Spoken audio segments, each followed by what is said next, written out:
తన 100 రోజుల పరిపాలనలో వరదలు, ఆడపిల్లల మీద రేపులు, వైఎస్ఆర్సీపీ వాళ్ళని మర్డర్ చేయటం, నరికి చంపటం, వాళ్ళ మీద తప్పుడు కేసులు పెట్టి ప్రజలకు ఇచ్చిన ఏ హామీ నెరవేర్చలేదు. కాబట్టి ప్రజల్లో తనకు వస్తున్న చెడ్డ పేరుని డైవర్ట్ చేయడానికి డైవర్షన్ పాలిటిక్స్లో ఈరోజు వెంకటేశ్వర స్వామిని కూడా చంద్రబాబు నాయుడు గారు వదలలేదనేది మనకు స్పష్టంగా కనిపిస్తోంది.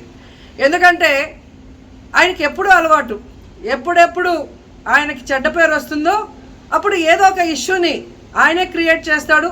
దాన్ని తన వర్గీయులతో పబ్లిసిటీ చేయటం, దాని మీద డిస్కషన్లు చేసి ఎదుటి వాళ్ళ మీద నిందలు వేయటం ఆయనకు అలవాటే. కానీ ఈరోజు మీరు చూస్తే సాక్షాత్తు టీటీడీలో తిరుమల లడ్డూ మీద ఇంత దిగజారుడుతనంగా చంద్రబాబు నాయుడు గారు మాట్లాడతారని ఎవరు ఎక్స్పెక్ట్ చేయలేదు. ఈరోజు ఆయన మాట్లాడాక ప్రతి ఒక్కరు కూడా చీకొట్టడం మనం గమనిస్తూనే ఉన్నాం. ఎందుకంటే సాక్షాత్తు చంద్రబాబు నాయుడు గారి కొడుకే చెప్పాడు టీటీడీలో ముఖ్యమంత్రికి ఎటువంటి సంబంధం ఉండదు అని. అలాంటప్పుడు జగన్మోహన్ రెడ్డి గారు ఏదో దగ్గరుండి తిరుపతి లడ్డూలో యానిమల్ ఫ్యాట్ని మిక్స్ చేయించినట్టుగా ఆయన ఈరోజు ఆరోపించడం ఎంతవరకు సబబని నేను అడుగుతున్నాను. ఒక్కసారి మీరు గమనించండి, చంద్రబాబు నాయుడు గారు ముఖ్యమంత్రి అయిన తర్వాత జూన్ 21వ తేదీ ఈవోగా శ్యామలరావు గారు మరి అక్కడికి రావడం జరిగింది. నెయ్యి వాసన చూస్తూ లడ్డూలో స్వచ్ఛమైన నెయ్యిని మేము వినియోగిస్తున్నామని ఆయన చెప్పడం కూడా మీరు అందరూ గమనించుంటారు. జూలై 6వ తేదీ 12వ తేదీ 2 సార్లు ట్యాంకర్లది టెస్ట్ చేయడం జరిగింది. అందులో వెజిటబుల్ ఫ్యాట్ మిక్స్ అయింది కాబట్టి దాన్ని రిజెక్ట్ చేశాము, దాన్ని వాడలేదు అని శ్యామలరావు గారు చెప్పడం మనం అందరం కూడా గమనించాం. అలాంటిది 2 నెలల తర్వాత ఇప్పుడు చంద్రబాబు నాయుడు టీటీడీకి సంబంధించిన దాన్ని టీడీపీ ఆఫీసులో ప్రెస్ మీట్ పెట్టి ఇలా యానిమల్ ఫ్యాట్ కలిసింది అని ఒక నింద వేసినప్పుడు దాన్ని సమర్థిస్తూ మళ్ళీ శ్యామలరావు గారితో ప్రెషర్ పెట్టి ప్రెస్ మీట్ పెట్టించి ఎలా మాట్లాడిచ్చారో మీ అందరూ కూడా గమనించారు. సాక్షాత్తు నారా లోకేష్ గారే చెప్పారు టీటీడీతో ముఖ్యమంత్రికి సంబంధం లేదు అని. అలాంటప్పుడు జగన్ గారి మీద ఎలా నిందలేస్తారని నేను అడుగుతున్నా. ఈరోజు మీ ప్రభుత్వంలో మీ ఈవో ఉండగా మీరు టెస్టింగ్ చేసిన మిల్క్లో వెజిటబుల్ ఫ్యాటా ఇంకో ఫ్యాటా ఉంటే దానికి బాధ్యత ఎవరు? శ్యామలరావు గారా, లేదా ప్రభుత్వంలో ఉన్న చంద్రబాబు నాయుడు గారా, లేదా ఎవరు టీటీడీ బోర్డులో ఉన్న మెంబర్సా? సో ఇది ఒకసారి మనం ఆలోచించాల్సిన విషయం. అంటే ఈవో గారు తాను జాయిన్ అయినప్పుడు ఏం చెప్పాడు, ఈరోజు చంద్రబాబు నాయుడు ప్రెషర్ పెట్టాక ఏం చెప్పాడు అనేది భక్తులందరూ కూడా గమనించాల్సిన విషయం. రెండవది మీరు చూస్తే చంద్రబాబు నాయుడు డైవర్షన్ పాలిటిక్స్ ఎప్పుడూ చేస్తుంటారు. అలాగే ఈరోజు ఆ తిరుమల కొండ మీదకి జగనన్న అధికారంలో ఉన్నప్పుడు మోడీ గారు వచ్చారు, అమిత్ షా గారు వచ్చారు, ఎక్స్ సీజే రమణ గారు వచ్చారు, ప్రెసెంట్ సీజే గారు వచ్చారు. అంతెందుకు చంద్రబాబు నాయుడు ఫ్యామిలీతో సహా వెళ్ళాడు, పవన్ కళ్యాణ్ గారు వెళ్ళారు. లడ్డూలో ఏమాత్రం రుచి తేడా ఉంటే ఆ రోజే వాళ్ళు కంప్లైంట్లు ఇచ్చుంటారుగా, ఎందుకు కంప్లైంట్లు ఇవ్వలేదు?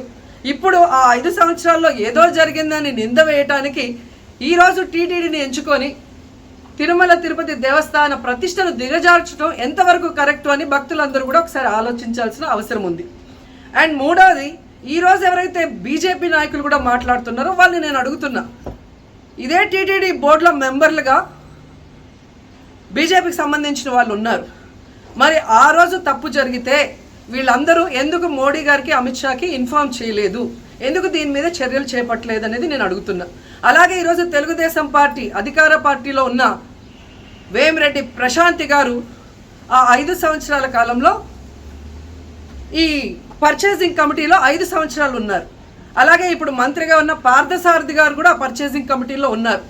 మరి వాళ్ళని విచారించండి, ఆ బోర్డు మెంబర్లందరినీ బయటకు వచ్చి మాట్లాడమని చెప్పండి, తప్పు జరిగిందా లేదా.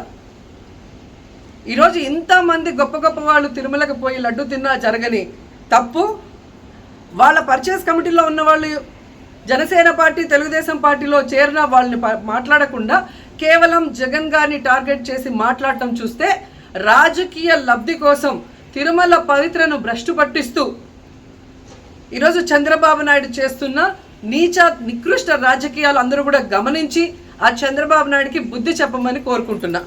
ఇక ఫైనల్గా తనని ఎవరూ నమ్మరు అనుకున్నప్పుడు పవన్ కళ్యాణ్ గారిని ఫ్రేమ్లోకి తీసుకురావడం చూస్తున్నాం.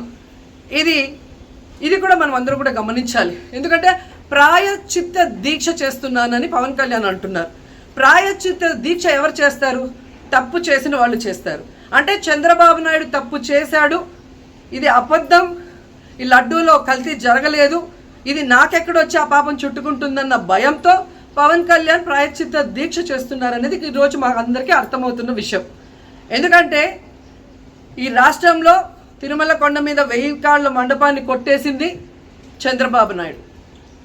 దుర్గా గుడిలో క్షుద్ర పూజలు చేయించింది చంద్రబాబు నాయుడు. విజయవాడలో 25కు పైగా పవిత్రమైన దేవాలయాల్ని కూర్చింది చంద్రబాబు నాయుడు. పూజల్లో బూట్లు వేసుకొని పూజలు చేస్తూ అన్ని తొక్కేసింది చంద్రబాబు నాయుడు గారు.